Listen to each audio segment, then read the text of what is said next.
Special Envoy Qian Bo, thank you very much for joining us. China and Nauru resumed diplomatic ties on January the 24th. In recent decades, ties between the two countries have seen twists and turns. So how did the two sides manage to normalize ties this time? Is the recognition of the One China principle the core issue in the process? The resumption of diplomatic relations between China and Nauru has once again made it clear that there is but one China in the world, that the government of the People's Republic of China is the sole legitimate government representing the whole of China, and that Taiwan is an inalienable part of China's territory. This is an undeniable fact, as well as a general consensus of the international community, and a recognized basic norm in international relations.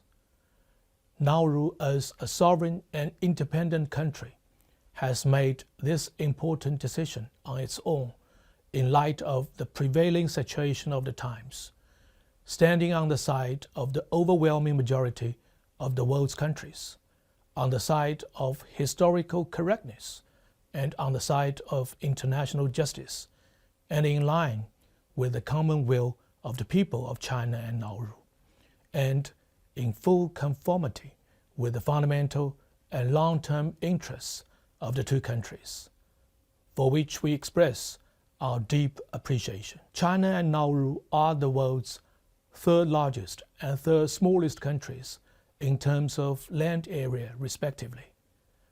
However, China has always believed that all countries, regardless of their size, strength, or wealth, are equal members of the international community, have a say in international affairs, and have the right to achieve development and revitalization.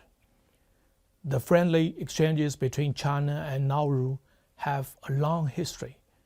The two peoples are good friends, and the two countries have never stopped exchanges in the field of economy and trade, culture, and people-to-people contacts. In early 20th century, some phosphate miners from Hong Kong went to Nauru to make a living, and they became the first group of Chinese reaching Nauru. Now there are about 500 overseas Chinese working and living in Nauru. The Awo Port Upgrade Project and the photovoltaics and power storage system project are carried out by Chinese enterprises, contributing to Nauru's national construction.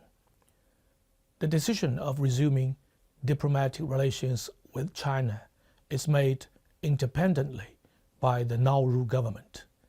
Given the exchanges and cooperation between China and Nauru, the resumption of diplomatic relations is in fact a natural result. What will the resumption of bilateral ties bring to the two countries and the two peoples?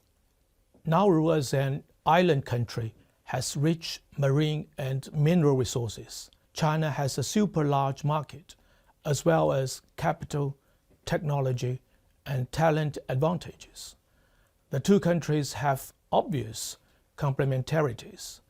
In recent years, Chinese products such as machine parts, semiconductor components, and plastic tableware have gradually entered Nauru's market, and Nauru's equipment, accessories, and featured clothes are known to Chinese people.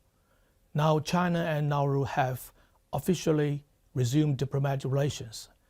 There is no longer any political obstacle for the two countries to cooperate. China is willing to make further cooperation with Nauru in areas of infrastructure, agriculture and fishery, clean energy, tourism, resource development, connectivity, and promote exchanges of governance, and bring real benefits to the two peoples. Nauru has expressed its intention to join Belt and Road cooperation at an early date, and to actively participate in the cooperation under GDI. China welcomes Nauru to join those two initiatives. Now let's talk about some specific issues. Phosphate. Rich deposit of phosphate was discovered in Nauru back in 1900. Since 2005, the country has resumed mining and exporting of phosphate. However, the current reserve is estimated to last only about 30 years. Some analysts are saying that maybe the country is facing a challenge to diversify its economy. If that's the case, what role can China play? Development is the major issue of common concern to countries around the world. In 2021, President Xi Jinping proposed the Global Development Initiative, calling for commitment to development as a priority, a people-centered approach, benefits for all, innovation-driven development, harmony between man and nature, and results-oriented actions. The GDI has played a positive role in promoting world economic recovery and development.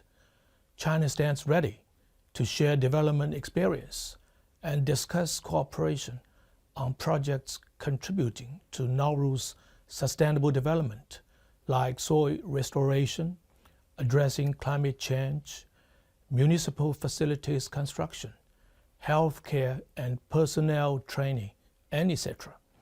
We can also cooperate on phosphate mining in a more scientific and sustainable approach.